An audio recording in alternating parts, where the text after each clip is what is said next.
আর ডাক দিয়ে বলেন, মা, এ মা, আমি এই বছর হজে যাওয়ার জন্য নিয়ত করেছিলাম। আমি আমার সিদ্ধান্ত পরিবর্তন করিয়া হজের সমস্ত টাকাগুলি আপনাকে আল্লাহর রাস্তায় দান করে দিলাম। সুবহানাল্লাহ, সুবহানাল্লাহ। এতগুলি টাকা পাইয়া মহিলা ইতিম সন্তানগুলি নিয়া আল্লাহর কাছে দুইটা হাত বাড়াইয়া দিলেন। ও আসমানের মালিক আল্লাহ, পৃথিবীর কেউ না দেখলো, যিনি সর্বাবস্থায় দেখেন, জানেন তিনি কে? আরো জোরে বলেন না, তিনি কে? মহিলা ইতিম সন্তানগুলি নিয়ে আল্লাহর কাছে হাত বাড়ায় বলে, আল্লাহ, কতগুলি টাকা আমাদেরকে দান করে দিল। আমি একজন বিধবা মহিলা, আমার স্বামী নাই, ইতিম সন্তানগুলি নিয়ে আপনার কাছে দোয়া করতেছি। আল্লাহ, তুমি তোমার বান্দারে তোমার কানায় কাবা জিয়ারত না করে মরণ দিও না। দোয়া করতেছেন। এমন সময় রবি ইবনে সুলাইমানের 9টা বন্ধু আইসা বলে, বন্ধুরে, হজের টাইম হয়ে গেছে, তুমি কি হজ যাইবা না? রবি ইবনে সুলাইমান বলেন, না না না না, সিদ্ধান্ত পরিবর্তন করে ফেলেছি। 9টা বন্ধু বলেন, বন্ধুরে, একটু আগেও না দোয়া চাইলে হজ করতে যাইবে, এখন যাইবা না কেন? বলে, আমি আমার সিদ্ধান্ত পরিবর্তন করে ফেলেছি, তোমরা চলে যাও, আমি যাব না। 9টা বন্ধু রাত করে আল্লাহর ঘর কানায় কাবা তওয়াফ করার জন্য মক্কাতুল মুকাররমায় চলে গেলেন। 9টা বন্ধু যখন আল্লাহর ঘর কানায় কাবা তওয়াফ করতে আরম্ভ করলেন, 9টা বন্ধু বলেন, আমরা 18টা চোখ দ্বারা তাকায় দেখি আমাদের আগে আগে আল্লাহর ওলি রবি ইবনে সুলাইমান আল্লাহর ঘর তওয়াফ করতেছেন। সুবহানাল্লাহ, সুবহানাল্লাহ। এ বাড়িউরার মুসলমানেরা, এ বাড়িউরার মুসলমানেরা, গভীর মনোযোগ, গভীর মনোযোগ, গভীর মনোযোগ। 9টা বন্ধু বলেন, আমরা যখন মদিনাতুল মুনাওয়ারা আমার নবীর রওজা মুবারক জিয়ারত করতে গেলাম, একই দৃশ্য আমরা দেখলাম। আমাদের আগে আগে দাঁড়ায়া রবি ইবনে সুলাইমান আমার নবী পাকের রওজা মুবারক জিয়ারত করতেছেন। 9টা বন্ধু বলেন, আমরা হজ সম্পন্ন করা বাড়িতে না যাইয়া সোজা রবি ইবনে সুলাইমানের বাড়িতে চলে গেলাম। গিয়া বললাম, কি রে বন্ধু, বন্ধু হইয়া বন্ধুর সাথে এত প্রতারণা করতে পারে নাকি? বলে, কি প্রতারণা করলাম? তুমি তো বললা হজ যাইবা না, কিন্তু ঠিক হইতো গেলা। না না, আমি তো হজ যাই নাই। এটা কেমন কথা? আমরা একজনে দেখলে কথাটা মিথ্যা হইতো, আমরা 9 জন বন্ধু 18টা চোখ দ্বারা দেখছি। আমাদের আগে আগে দাঁড়াইয়া তুমি কানায় কাবা তওয়াফ করছা, নবী পাকের রওজা মুবারক জিয়ারত করছা। আরে বন্ধু, আজকের পর থেকে তোমার সাথে আমাদের কোনো সম্পর্ক নাই। 9টা বন্ধু রাগ করে অভিমান করে চলে গেলেন। আল্লাহর ওলি রবি ইবনে সুলাইমান কাঁদতে কাঁদতে কাঁদতে কাঁদতে ঘুমায়া গেলেন। ঘুমের ঘর স্বপ্ন দেখেন, আমার নবী রবি ইবনে সুলাইমানের মাথার পাশে এসে দাঁড়ায়া বলতেছে, আরে আল্লাহর প্রিয় বান্দা, আরে আল্লাহর ওলি রবি ইবনে সুলাইমান, তোমার 9টা বন্ধু মিথ্যা বলে নাই, সত্য বলছে। বাসা বাড়ি থেকে মাইকের আওয়াজ যারা শুনছেন, আমার অত্যন্ত পরম শ্রদ্ধা কলিজার টুকরা মা বোন, সর্বপ্রথম এই রব্বে করিমের আলিশান দরবারে কালিমাতুশ শুকর আদায় করছি, যেই মহান আল্লাহ এত বড় একটি এলাকা থেকে যাচাই বাছাই করে নিজে পছন্দ করে একমাত্র কোরআনের মহব্বতে জান্নাতি পরিবেশে জান্নাতি একটি বাগানে আসবার বসবার তৌফিক দান করেছেন। এজন্য আসুন আমরা সকলে মিলে এই মহান মালিকের আলিশান দরবারে কালিমাতুশ শুকর আদায় করছি। আমরা সকলে পড়ি আলহামদুলিল্লাহ। আরেকটু জোরে আওয়াজ করে, জবানটা চেড়ে, মুখটা ভরে একসাথে সবাই দিল থেকে বলেন না একটু আলহামদুলিল্লাহ। মাশাআল্লাহ, খুশি হইলাম।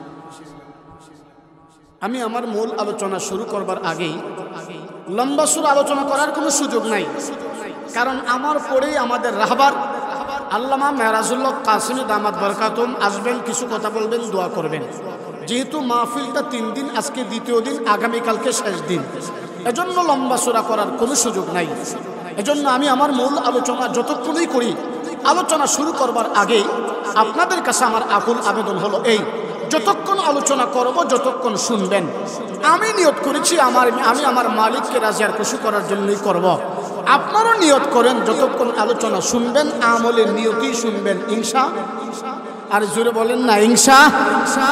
আমি কথাগুলি প্রায় সময় বলে থাকি, আমাদের আকাবির আসলাফ যারা চলে গেছেন, ব্রাহ্মণবাড়িয়ার বড় হুজুর রহমতুল্লাহি আলাইহি, মুফতি আমিনী সাহেব রহমতুল্লাহি আলাইহি, মুফতি নুরুল্লাহ সাহেব রহমতুল্লাহি আলাইহি, আল্লামা গহরপুরি রহমাতুল্লাহি আলাই, আল্লামা দিগলবাগী রহমাতুল্লাহি আলাই, ওয়াল জগতের কিংবদন্তি আল্লামা হাফেজ জুবাইর আহমদ আনসারী রহমাতুল্লাহ আলাই সহ যত আকাবির আসলাফ দুনিয়া থেকে চলে গেছেন।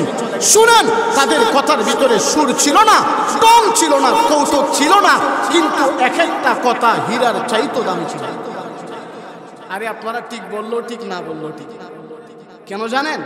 কারণ তারা কথা বলতেন আমার মালিককে খুশি করার জন্য, আর আমরা কথা বলি জনগণের বাহবা পাওয়ার জন্য। এজন্য আমার এলেম নাই, কালাম নাই, কিচ্ছুই নাই। প্রতি বছর মহব্বত করে দাওয়াত দেন, আমিও আসি। আমি নিয়ত করেছি আমার দিলের খবর যিনি জানে তিনি কে। এজন্য আমি নিয়ত করেছি যতক্ষণ আমি কথা বলবো হুজুর আসার আগ মুহূর্তে আমি আমার মালিকের রাজি আর খুশি করার জন্যই বলবো। আপনারও নিয়ত করেন, আমলের নিয়তি শুনবেন ইনশা ইনশা। এই যে কিছুদিন পরেই শীতের মৌসুম শুরু হয়ে যাবে, দেখবেন প্রত্যেকটা মহল্লায় মহল্লায় খালি ওয়াজ আর ওয়াজ, ওয়াজ আর ওয়াজ। কিন্তু আমরা এক কান দিয়া শুনি আর এক কান দিয়া বের করে দিই। আপনারা যারা ওয়াজ শুনেন, আমরা যারা ওয়াজ করি, উভয়ের ভিতরেই সমস্যা।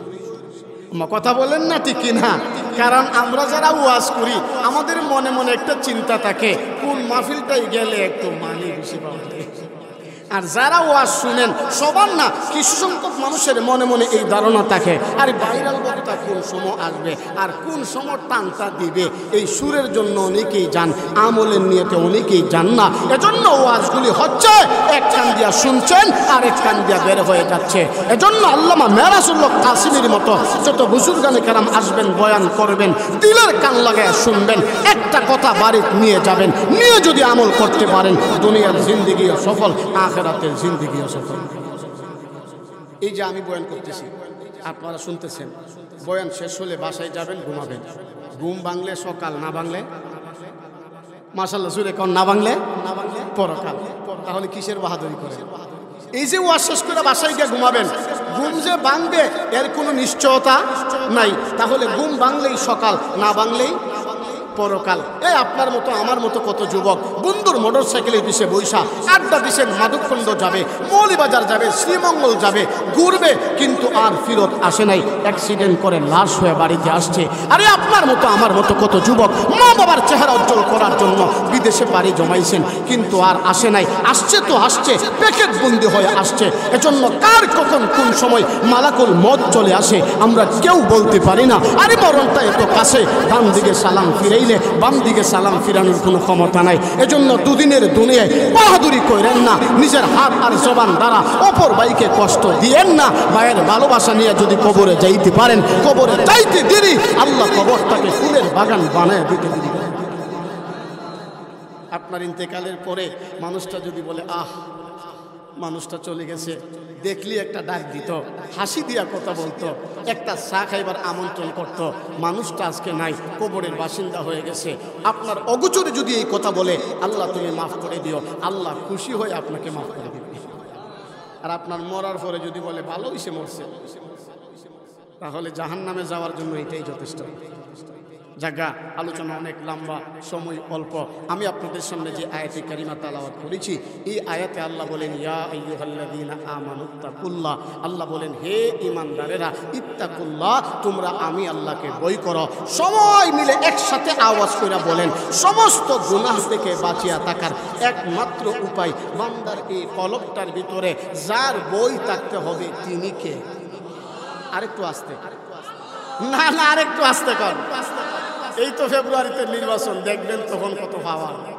এজন্য সুবহানাল্লাহ, আলহামদুলিল্লাহ, আল্লাহু আকবার এইগুলির নাম যখন নিবেন, অন্তর থেকে মুখটা ভরে নিবেন, তখন আল্লাহ খুশি হইয়া আরশে আজিমের ভিতরে ফেরেশতাদের সামনে আপনার আলোচনা করতে থাকেন। তাহলে আবারও বলেন সমস্ত গুনাহ থেকে বাঁচিয়া থাকার একমাত্র উপায় বান্দার এই কলবটার ভিতরে যার বই থাকতে হবে তিনি কে? মুসলমান ভাইরা আমার, গভীর মনোযোগ, গভীর মনোযোগ। সময় অল্প, আলোচনা লম্বা। আল্লাহ বলেন হে ঈমানদারেরা ইত্তাকুল্লাহ, আমি আল্লাহকে ভয় করাও। সমস্ত গুনাহ থেকে বাঁচিয়া থাকার একমাত্র উপায় বান্দার এই কলবের ভিতরে আল্লাহর ভয় থাকতে হবে। মুসলমান ভাইরা আমার, যে মুসলমানের দিলের ভিতরে আল্লাহর ভয় থাকবে এই মুসলমান রাত 1টা 2টা বাজে রাস্তায় বৈশা বৈশা ফ্রি ফায়ার গেম খেলতে পারে না। যে মুসলমান যুবকের দিলের ভিতরে আল্লাহর ভয় থাকবে, এই মুসলমান যুবক টিকটক নিয়ে ব্যস্ত থাকতে পারে না। যেই মুসলমানের দিলে আল্লাহর ভয় থাকবে, এই মুসলমান কখনো সুদ খাইতে পারে না। তাহলে সবাই মিলে একসাথে আওয়াজ করে আবারও বলেন, সমস্ত গুনাহ থেকে বাঁচিয়ে থাকার একমাত্র উপায়, বান্দার এই কলবের ভিতরে যার ভয় থাকতে হবে তিনি কে? আরেকটু জোরে বলেন না, তিনি কে? আরে মুক্ত বলে বলেন না, আল্লাহ। আরে আল্লাহর ভয় কারে কয়? কোন জিনিসের নাম আল্লাহর ভয়? শুনেন শুনেন, এদিকে দিন নজর দেওয়া যাবে না। বহুত বড় একজন আল্লাহর ওলি, নাম রবি ইবনে সুলাইমান রহমাতুল্লাহি আলাইহি। এবারে ওরার মুসলমানেরা আল্লাহর ভয় কারে কয় শুনেন। বহুত বড় একজন বুজুর্গ আল্লাহর ওলি, নাম রবি ইবনে সুলাইমান রহমাতুল্লাহি আলাইহি নিয়ত করছে হজ করতে যাবে। হজে যাওয়ার আগে সবার কাছে দোয়া চাই, দোয়া চাই। বাড়িওয়ালার কোনো মুসলমান যদি হজ করতে যায়, এলাকাবাসীর কাছে দোয়া চাই, দোয়া করেন আমি আবার বাইতুল্লাহ যাব। আল্লাহর ওলি রবি ইবনে সুলাইমান সবার কাছে দোয়া চাইতেছেন। এলাকার সবচেয়ে বুজুর্গ আলেমের কাছে দোয়া চাই। আজ রাতের বেলা যখন বাড়িতে আসতে লাগলেন, আল্লাহর ওলি রবি ইবনে সুলাইমান একটা করুণ দৃশ্য দেখলেন। করুণ দৃশ্য, উনি দেখলেন একজন মহিলা মরা গাদা থেকে গোশতগুলি কেটে কেটে প্যাকেট করতেছেন। সবাই মিলে একসাথে আওয়াজ করে বলেন, গাদা মুসলমানের জন্য হালাল না হারাম? আরো জোরে বলেন। মুসলমান ভাইরারে আমার, আল্লাহর ওলি রবি ইবনে সুলাইমান মনে মনে চিন্তা করলেন, মনে হয় এই মহিলাটার কোনো একটা হোটেলের সাথে কালেকশন, না হয় মরা গাদার গোশত কেটে কেটে কেন প্যাকেট করবেন। আল্লাহর ওলি রবি ইবনে সুলাইমান মহিলার দৃষ্টির অগোচরে মহিলাকে ফলো করতে আরম্ভ করলেন। দেখে দেখে কোন হোটেলের ভিতরে গিয়া ঢুকে, কিন্তু না না না না, মহিলাটা একটা জীর্ণ শীর্ণ ভাঙ্গা বাড়ির ভিতরে ঢুকছে। ঢুকার সাথে সাথে দুইটা যুবতী মেয়ে আইসা বলতেছে, ওগো মা, আর খোদার যন্ত্রণাই পারছি না, তুমি কি আমাদেরকে খাবার দিবা না? এই কথা বলতে দিলে হয় মহিলা গোশতের প্যাকেটটা ছিঁড়ে ডেকচির ভিতরে দিয়া নিচে দিয়ে আগুন দিবে। এমন সময় আল্লাহর ওলি রবি ইবনে সুলাইমান পিছন থেকে একটা ডাক মারলেন, এমা, আমি নিজের চোখে দেখছি মরা গাদা থেকে গোশতগুলি কেটে কেটে প্যাকেট করছেন। মা গো, আপনি একজন মা হইয়া নিজের সন্তানগুলিকে কেমন করে মরা গাদার গোশত খাওয়াইতে পারেন? এই কথা বলতে দেরি হয়, মহিলার চোখ থেকে টপ টপ করে পানি বের হইতে দেরি হয় না। মহিলা ডাক দিয়ে বলে, কে রে তুমি? কি তোমার পরিচয়? আজকে কয়েক বছর হয়ে গেল আমার স্বামী মারা গেছে, আমি একজন বিধবা মহিলা, আমার ঘরের চুলায় আগুন জ্বলে না, আমি একজন পর্দানিসীন মহিলা, দিনের বেলায় ঘর থেকে বের হইতে পারি না, পর্দার খেলাপ হবে। রাতের অন্ধকারে পর্দা বানায়া আমি খাবারের তালাশে বের হয়ে গেলাম। আমার সন্তানগুলির জীবন বাঁচানো এখন কঠিন হয়ে গেছে। কোনটা হালাল কোনটা হারাম এই পার্থক্য করার ক্ষমতা এই মুহূর্তে আমার কাছে নাই। যেই মাত্র মহিলা এই কথা বললেন, আল্লাহর ওলি রবি ইবনে সুলাইমান বাচ্চার মতো হাউমাউ করে কান্না আরম্ভ করলেন। আর ডাক দিয়ে বলেন, মা, এ মা, আমি বছর হজে যাওয়ার জন্য নিয়ত করেছিলাম, আমি আমার সিদ্ধান্ত পরিবর্তন করিয়া হজের সমস্ত টাকাগুলি আপনাকে আল্লাহর রাস্তে দান করে দিলাম। সুবহানাল্লাহ, সুবহানাল্লাহ। এতগুলি টাকা পাইয়া মহিলা ইতিম সন্তানগুলি নিয়া আল্লাহর কাছে দুইটা হাত বাড়াইয়া দিলেন। ও আসমানের মালিক আল্লাহ, পৃথিবীর কেউ না দেখলো, যিনি সর্বাবস্থায় দেখেন, জানেন তিনি কে? আরো জোরে বলেন না, তিনি কে? মহিলা ইতিম সন্তানগুলি নিয়ে আল্লাহর কাছে হাত বাড়ায় বলে, আল্লাহ, কতগুলি টাকা আমাদেরকে দান করে দিল, আমি একজন বিধবা মহিলা, আমার স্বামী নাই, ইতিম সন্তানগুলি নিয়ে আপনার কাছে দোয়া করতেছি। আল্লাহ তুমি তোমার বান্দারে তোমার কানায় কাবা জিয়ারত না করে মরণ দিও না। দোয়া করতেছেন এমন সময় রবি ইবনে সুলাইমানের 9টা বন্ধু আইসা বলে, বন্ধুরে হজের টাইম হয়ে গেছে, তুমি কি হজ যাইবা না? রবি ইবনে সুলাইমান বলেন, না না না না, সিদ্ধান্ত পরিবর্তন করে ফেলেছি। 9টা বন্ধু বলেন, বন্ধুরে একটু আগেও না দোয়া চাইলে হজ করতে যাইবে, এখন যাইবা না কেন? বলে, আমি আমার সিদ্ধান্ত পরিবর্তন করে ফেলেছি, তোমরা চলে যাও, আমি যাব না। 9টা বন্ধু রাত করে আল্লাহর ঘর কানায় কাবা তওয়াফ করার জন্য মক্কাতুল মুকাররমায় চলে গেলেন। 9টা বন্ধু যখন আল্লাহর ঘর কানায় কাবা তওয়াফ করতে আরম্ভ করলেন, 9টা বন্ধু বলেন, আমরা 18টা চোখ দ্বারা তাকায় দেখি আমাদের আগে আগে আল্লাহর ওলি রবি ইবনে সুলাইমান আল্লাহর ঘর তওয়াফ করতেছেন। সুবহানাল্লাহ সুবহানাল্লাহ। এ বাড়িউরার মুসলমানেরা, এ বাড়িউরার মুসলমানেরা, গভীর মনোযোগ, গভীর মনোযোগ, গভীর মনোযোগ। 9টা বন্ধু বলেন, আমরা যখন মদিনাতুল মুনাওয়ারা আমার নবীর রওজা মুবারক জিয়ারত করতে গেলাম, একই দৃশ্য আমরা দেখলাম। আমাদের আগে আগে দাঁড়ায়া রবি ইবনে সুলাইমান আমার নবী পাকের রওজা মুবারক জিয়ারত করতেছেন। 9টা বন্ধু বলেন, আমরা হজ সম্পন্ন করা বাড়িতে না যাইয়া সোজা রবি ইবনে সুলাইমানের বাড়িতে চলে গেলাম। গিয়া বললাম, কিরে বন্ধু, বন্ধু হইয়া বন্ধুর সাথে এত প্রতারণা করতে পারে নাকি? বলে, কি প্রতারণা করলাম? তুমি তো বললা হজ যাইবা না, কিন্তু ঠিক হইতো গেলা। না না, আমি তো হজ যাই নাই। এটা কেমন কথা? আমরা একজনে দেখলে কথাটা মিথ্যা হইতো, আমরা 9 জন বন্ধু 18টা চোখ দ্বারা দেখছি। আমাদের আগে আগে দাঁড়াইয়া তুমি কানায় কাবা তওয়াফ করছা, নবী পাকের রওজা মুবারক জিয়ারত করছা। আরে বন্ধু, আজকের পর থেকে তোমার সাথে আমাদের কোনো সম্পর্ক নাই। 9টা বন্ধু রাগ করে অভিমান করে চলে গেলেন। আল্লাহর ওলি রবি ইবনে সুলাইমান কাঁদতে কাঁদতে কাঁদতে কাঁদতে ঘুমায়া গেলেন।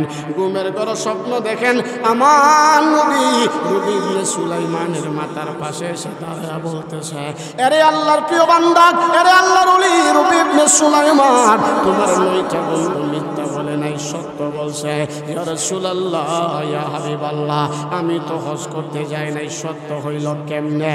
আমার নবী তখন ডাক দিয়া বলে, আরে রবি ইবনে সুলাইমান, তুমি যখন হজের সফর বাতিল করে এতগুলি টাকা বিধবা মহিলাকে দান করে দিয়েছিলে, আর এই বিধবা মহিলা ইতিম সন্তানগুলি নিয়ে আল্লাহর কাছে চোখের পানি ফালায়া ফালায়া যখন দোয়া করতেছিল, তাদের চোখের পানিটা আমার আল্লাহর কাছে এমনভাবে কবুল ও মঞ্জুর হয়ে গেছে রে।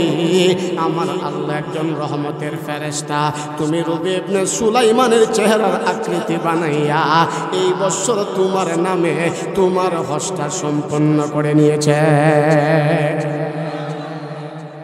বাড়িওয়ালার মুসলমানেরা আওয়াজ করে বলেন, অসহায় মানুষের পাশে দাঁড়াইলে, মাদ্রাসার ইতিম মাসুম বাচ্চাদের মাথায় হাত বোলাইয়া দিলে, একজন বিধবা মহিলাকে আশ্রয়ের ব্যবস্থা করে দিলে, আল্লাহ পাক দুনিয়াতে সম্মানের চেয়ারে বসাবেন, মরার পরে বিনা হিসেবে জান্নাত। এজন্য পৃথিবীতে বাংলাদেশে যত মাদ্রাসা কওমিয়াগুলি আছে, এই মাদ্রাসাগুলিকে নিজের জীবনের চাইতেও বেশি ভালোবাসবেন ইনশাআল্লাহ। আর জোরে বলেন না ইনশাআল্লাহ।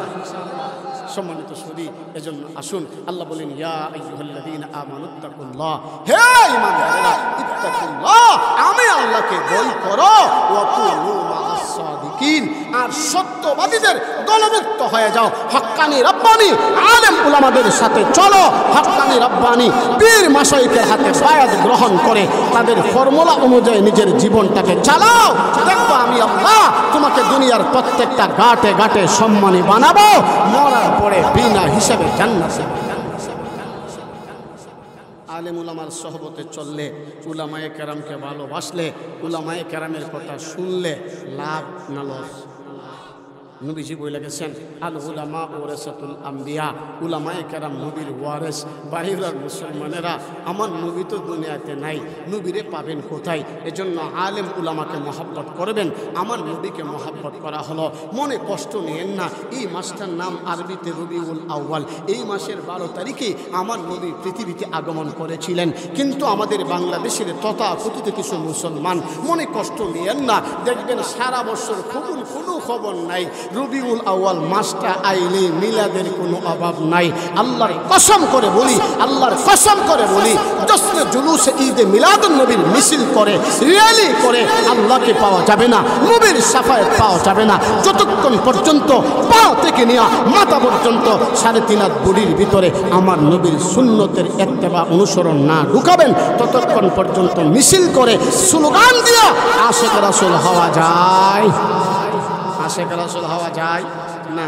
এজন্য এই মিম্বরে বসে, এই চেয়ারে বসে যারা কথা বলেন, কথা বলার মতো ক্ষমতা যিনি দিয়েছেন তিনি কে? এজন্য হক কথা প্রত্যেকটা হক্কানে আলেমকে বলতেই হবে। এটা তিতা হোক আর মিঠা হোক, চাকরি থাকুক আর যাক, এজন্য হক কথা বলা সকলের নৈতিক দায়িত্ব। এজন্য হক কথা বলতেই হবে। আল্লাহ বলেন, ওয়াকুল জাআল হাক্কু ওয়া যাহাকাল বাতিল ইন্নাল বাতিলা কানা যাহুকা। যেদিন হকের ডান্ডা চলে আসবে, বাতিল লেজ গুটাইতে গুটাইতে পালায়ন করবে। এজন্য আমি বলি, কে সুন্নি, কে ওয়াহাবি, কে দোয়াল্লিন, কে জোয়াল্লিন, কে ফরিদপুরি, কে আটটুসি, কে দেওয়ানবাগি, কেউ চন্দ্রপুরি, কেউ খেলাফত, কেউ জমিয়ত, কেউ তাবলিগ, কেউ পাবলিক, এইগুলি আমাদের আসল পরিচয় না। আমাদের আসল পরিচয় একটা, আমরা সবাই মুসলমান। আমরা সবাই কি? মুসলমান। আল মুসলিমু আখুল মুসলিম, এক মুসলমান আরেক মুসলমানের ভাই। আমরা মৃত্যুর আগ পর্যন্ত ভাই ভাই হিসাবে কাঁধে কাঁধ মিলায়া চলবো ইনশাল্লাহ। আর জোরে বলেন না ইনশাল্লাহ। কখনো বাতিলের কাছে মাথা নত করবো না ইনশাআল্লাহ। সত্যের জয় সব সময় হয়। বলেন, সত্যের জয় সব সময় হয়। প্রয়োজনে ফাঁসির মঞ্চে দাঁড়ায়া ফাঁসির রশি গলায় নিয়েও আমরা সত্যের স্লোগান দিব। এরপরও কোনো বাতিল শক্তির কাছে মাথা নত করবো না ইনশাআল্লাহ। জোরে বলেন ইনশাআল্লাহ। মুসলমান ভাইরারে আমার, চমৎকার একটা কথা বলি, আলোচনা আস্তে আস্তে ইতি টানবো ইনশাআল্লাহ। আর এই সত্য মানুষকে মুক্তি দেয়, মিথ্যা মানুষকে ধ্বংস করে। সত্য মানুষকে জয়ের মালা পরায়, মিথ্যা মানুষকে জুতার মালা পরায়। আরো আস্তে কোন ঠিক? আরে ঠিক কইল ঠিক, না কইল ঠিক। সত্যের জয় সব সময় হয়। সত্য মানুষকে মুক্তি দেয়, মিথ্যা মানুষকে ধ্বংস করে। সত্য মানুষকে জয়ের মালা পরায়, মিথ্যা মানুষকে জুতার মালা পরায়। কেমনে কেমনে এদিক সেদিক এখন নজর দেওয়া যাবে না। অন্তরটাকে নরম করে দিবেন, চেষ্টা করবেন কোনো মতে কষ্ট করে হলেও নি এক ফোঁটা চোখের পানি ফালানো যায়। মুসলমানের চোখের পানির বড় দাম, চোখের পানির বড় দাম। আটলান্টিক মহাসাগরের পানি দিয়া জাহান্নামের আগুন নিবাইতে পারবেন না, কিন্তু ইমানদার মুসলমানের এক ফোঁটা চোখের পানি দিয়ে জাহান্নামের আগুন নিভা যাবে।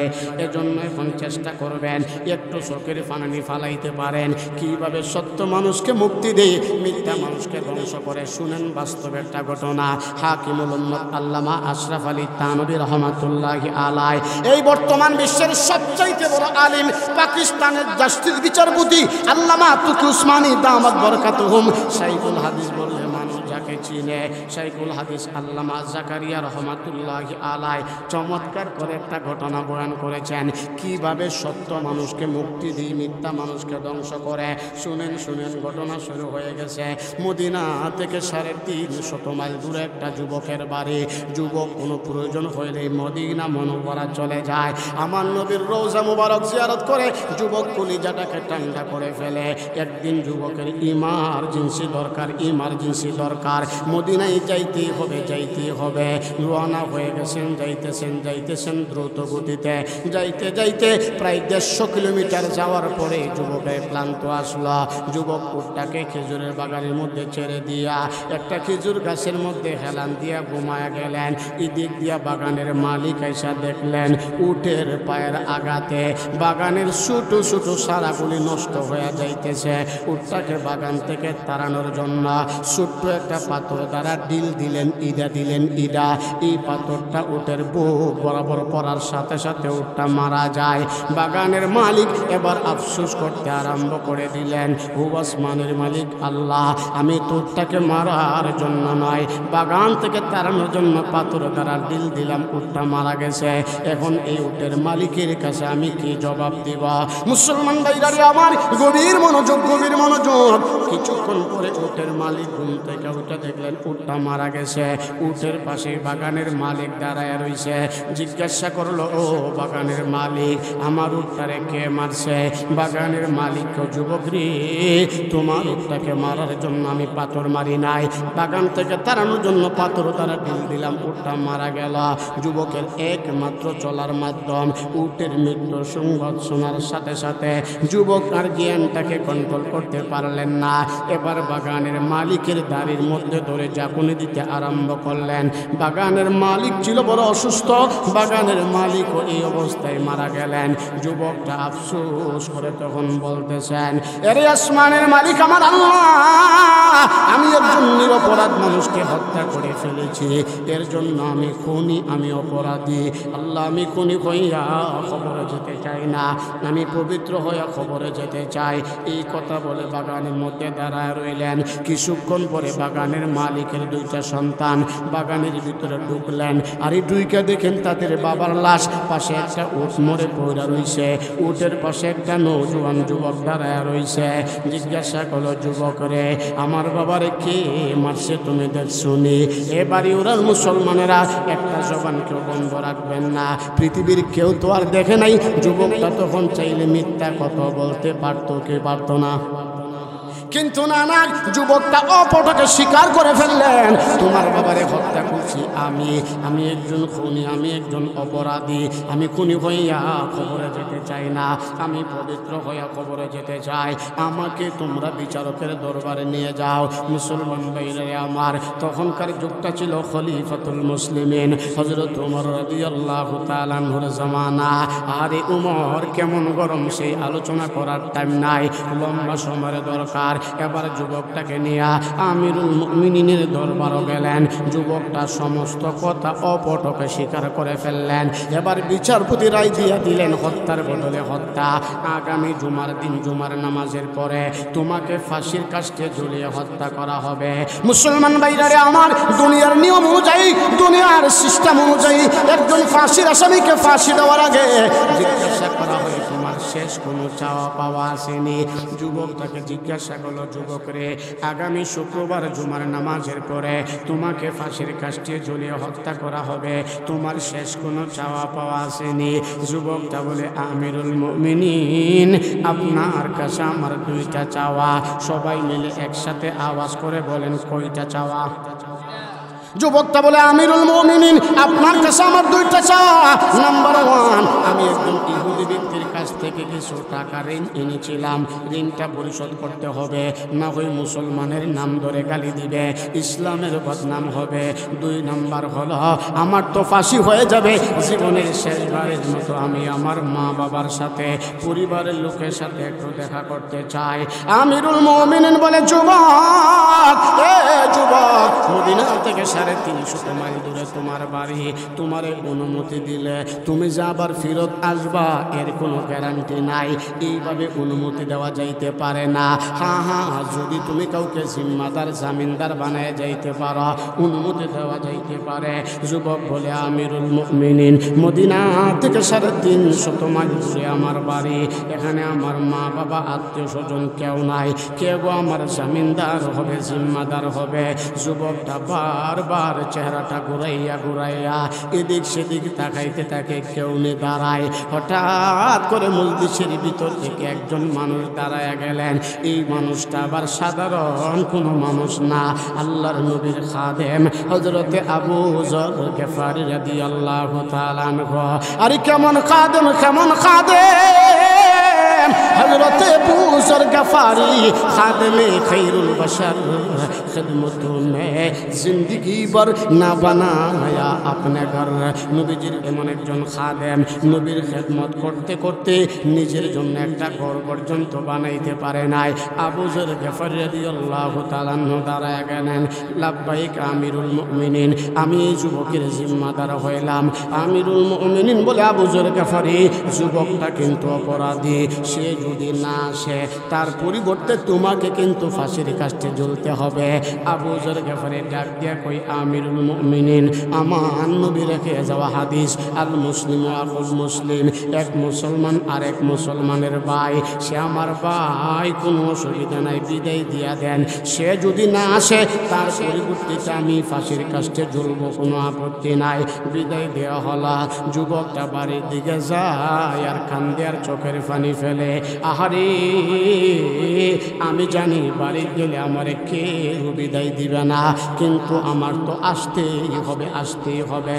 যুবকটা 350 মাইল পাড়ি দিয়া বাড়িতে গিয়া মার পা ধরে সালাম করে আর বিদায় চাই। এরে আমার জনম দুঃখিনী মা, জনমের মতো বিদায় দিয়া দাও, তোমার আর কোনোদিন মা মা বলে ডাকতে পারবো না, বাবার কাছে বিদায় চাই। রে বাবা, জীবনে কতদিন তোমার বুকে মাথা রেখে ঘুমাইছি, আর কোনোদিন তোমারে বাবা বাবা বলে ডাকতে পারবো না। বাড়ির মধ্যে কান্নার ধুল পড়ে গেছে, বিদায় দিতে চাই না। বিদায় নিয়ে আবার রওনা হয়ে গেলেন। যুবকটা আসতেছেন এদিক দিয়া শুক্রবার জুমার নামাজ শেষ হইয়া আবার বিচারকের এজলাস কায়েম হয়ে গেছে, কিন্তু যুবকটা এখনো আইসা পৌঁছায় নাই। এখন যুবকের পরিবর্তিতে আল্লাহর নবীর খাদেম আবু যর গফারি রাদিয়াল্লাহু তাআলা আমিরুল মুমিনিন বলে, জল্লাদ রে, এ জল্লাদ, ফাঁসির রশি টান দিবে না, ফাঁসির রশি টান দিবে না। কে যেন পাগলের মতো মদিনার দিকে আসতেছে। এমনি করে তাকায়া দেখেন 350 মাইল পাড়ি দিয়া যুবকটা বিচারকের সামনে দাঁড়ায় বলে, আমিরুল মুমিনিন, আমি নির্ধারিত সময়ে বাড়ি থেকে বের হয়েছিলাম, মাঝপথে আমার বুড়ার পায়ে একটু সমস্যা হওয়ার কারণে আসতে দেরি হয়েছে, আল্লাহর রাস্তে মাফ করে দিয়া আবু যর গফারিকে ফাঁসির মঞ্চে থেকে নামায়া আমাকে ফাঁসির মঞ্চে নিয়ে তুলেন। এবার নবীর খাদেম আবু যর গফারিকে ফাঁসির মঞ্চে থেকে নামায়া এই যুবকটাকে ফাঁসির পোশাক পরাইয়া যেই মাত্র ফাঁসির মঞ্চে নিয়ে তুলছে, আমিরুল মুমিনিন যুবকটাকে ডাক দিয়া কাছে নিয়া কপালের মধ্যে চুমা খায় আর বলতে থাকে, এর যুবক, যেই যুবক 350 মাইল পাড়ি দিয়া ফাঁসির রশি গলায় নেওয়ার জন্য মদিনায় আসতে পারে, এই যুবক ইচ্ছা করে কোনোদিন কোনো মানুষকে হত্যা করতে পারে না। আমিরুল মুমিনিন বলেন, যুবক রে, ইসলামী রাষ্ট্রে ইসলামী আইন হলো হত্যার বদলে হত্যা, না হয় তোমার মতো নিষ্ঠবান যুবককে আমি ফাঁসি দিতাম না। আমিরুল মুমিনিন এই কথা বলতে দেরি হয়, সাথে সাথে 2টা যুবক লাফ দিয়া দাঁড়ায়া যায়। এ আমিরুল মুমিনিন, আমাদেরকে চিনেন নাই? আমরা হইলাম ওই বাগানের মালিকের হত্যাকারী 2টা সন্তান। এই যুবকের সত্যতা, এই যুবকের সততা নিষ্ঠতা দেখে আমরা মুগ্ধ হয়ে গেলাম। আমরা আমাদের বাবার হত্যার বদলা প্রতিশোধ আর নিতে চাই না। এই যুবকটাকে মাফ করে দিয়া আমাদের ভাই হিসাবে গ্রহণ করে নিলাম। সত্য মানুষকে মুক্তি দেয়, মিথ্যা মানুষকে ধ্বংস করে, সত্য মানুষকে জয়ের মালা পরায়, মিথ্যা মানুষকে জুতার মালা পরায়। এজন্য মাঝে মধ্যে সমাজের বিচার করতে গিয়া টাকা কান আর বিভিন্নভাবে অপবাদ দিয়া নিরপরাধ মানুষকে সাজার আসামি বানায়া দেন। জেনে রাখেন, এই পৃথিবী চিরদিন টাকার জায়গা নয়, একদিন মালিকের কাঠ করায় জবাব দিতে হবে। জবাব না দিয়া 5টা ইঞ্চি পরিমাণ এদিক সেদিক সরানোর কোনো অবকাশ নেই। এজন্য বলেন, প্রয়োজন হলে ফাঁসির মঞ্চে দাঁড়াইয়া ফাঁসির রশি গলায় নিও, আমরা সত্যের স্লোগান দিব, এরপরও বাতিলের কাছে মাথা নত করব না ইনশাআল্লাহ। এইটা তখনই সম্ভব যখন মুসলমানের দিলের ভিতরে আল্লাহর ভয় থাকবে। এজন্য আল্লাহ বলেন, ইয়া আইয়ুহাল্লাযীনা আমানু, হে ঈমানদারেরা, ইত্তাকুল্লাহ, তোমরা তোমরা আমি আল্লাহকে ভয় করো ওয়া কুনু মা'আস সাদিকিন, এবং সত্যবাদীদের দলভুক্ত হয়ে যাও, সত্যবাদীদের সাথে সংস্পর্শ জড়ায়া যাও। হক্কানি রব্বানি পীর মাশায়েখ আলেমদের হাতে বায়াত গ্রহণ করে তাদের দেখানো পথ অনুযায়ী নিজের জীবনটাকে চালাও। আল্লাহর কসম, আল্লাহ পাক দুনিয়াকে সম্মানী বানাবেন, মরার পরে বিনা হিসেবে জান্নাত। এবার বলেন, সমস্ত গুনাহ থেকে বাঁচিয়া থাকার একমাত্র উপায় বান্দার এই কলবের ভিতরে যার বই থাকতে হবে, তিনি কে? জোরে বলেন না, তিনি কে? এজন্য আমি আগেই বলছি, আজকে 3 দিন মাহফিলের দ্বিতীয় দিন, লম্বা সুরা কথা বলার কোনো সুযোগ নাই। হুজুররা আমি দেখলেই মাকসারে দিব। হুজুর যখন আসবে, মোটামুটি আরও 5-7 মিনিট সময় এখনও বাকি আছেন। হুজুর চলে আসবেন, আসলে আমরা হুজুরের কাছে মাইক দিয়ে দিব। আপনাদের জীবন তো ধন্য, এই গ্রামের ভিতরে তিনি একটি মারকাজ প্রতিষ্ঠিত হয়েছেন। আর শুধু তাই না, এই গ্রামের ভিতরে জন্ম নিয়েছেন আল্লামা মেহরাজুল্লাহ কাসেমী দামাত বরকাতুহুম, যিনি বাংলাদেশের 64 জেলায় হাজারো আলেমের উস্তাদ, যার কাছে হাজারো মানুষগুলি বায়াত গ্রহণ করে সঠিক পথের সন্ধান পেয়েছেন। উনি যখন জান্নাতে যাবেন, বাড়িওয়ালার মানুষকে না নিয়ে যাইতে পারবেন না, কারণ এই মাটির সাথে উনি সম্পর্ক রয়েছেন। এজন্য উনি আপনাদেরকে ভালোবাসেন, আপনারা উনিকে নিজের কলিজা থেকে বেশি ভালোবাসবেন। ইনশাআল্লাহ বলেন না ইনশাআল্লাহ। আমি আগেই বলছি, উলামায়ে কেরাম নবীর ওয়ারিস আলেম উলামাকে ভালোবাসবেন, দুনিয়ার ফায়দার জন্য না, আমার মালিককে খুশি করার জন্য। হুজুর চলে আসছেন, নারে তাকবীর, লিল্লাহে তাকবীর। আমাদের আকাবির, আমাদের মুরব্বী, আমাদের রাহবার হযরতুল্লাহ হযরত মাওলানা মেহরাজুল্লাহ কাসেমী দামাত বরকাতুহুম হুজুর চলে আসছেন, নসিহত পেশ করবেন, দোয়া করবেন। একজন মানুষ চেষ্টা করবেন না, হুজুর তো লম্বা আলোচনা করবেন না, কয়েকটা কথা বলে দোয়া পড়ে আপনাদের সাথে যাবেন। আমি এলোমেলোভাবে যেই কথাগুলি বললাম